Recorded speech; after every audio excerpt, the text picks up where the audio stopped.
White-haired man leaned down and gently kissed the girl's injured hand. Instantly, her rotting skin healed completely. As his final clone vanished, his disciple was certain their sex rise to power was inevitable. But when he saw the master pick up a wooden doll from the ground, a chill ran down his spine. Stuttering, he asked if the master had truly cut off all desires. The man simply whispered that he'd take her back to Central Plains. 3 days earlier, this girl had transmigrated into a book as the villainous second female lead. Someone who goes dark over love, teams up with the big bad to kill the protagonists, only to end up thrown into a goo pit where flesh-eating insects devour her alive. Desperate to avoid this fate, she'd been dodging every plot point from the novel, but accidentally stumbled into a trap the witch goo sect set to capture the goo mother. As poison puppets lunged at her, she shut her eyes in despair. At the last second, a flash of white light sent them scattering. Confused, she watched a white-haired man with blood-stained hands approach, calling her perfect material for crafting goo. Her mind raced. She had to survive, had to get back to Central Plains.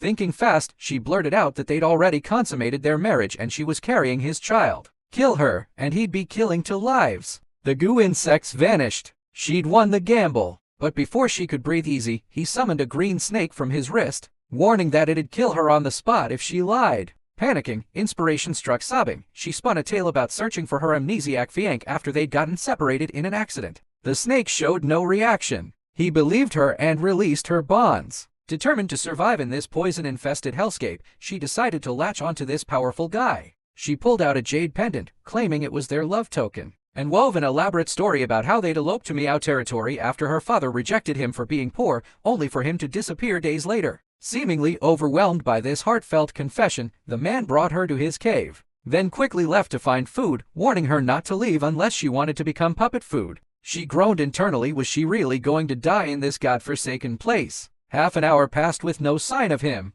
Just as worry set in, she heard a familiar voice outside. About to run out, she remembered his warning. But before she could react, a puppet with his exact face burst from behind a rock, vowing to turn her into a goo to boost his power. The real man returned just in time to save her, but she noticed his empty sleeve and froze in shock. Without explanation, he handed her stolen food and told her to leave immediately, pointing her toward fireflies that would lead her out.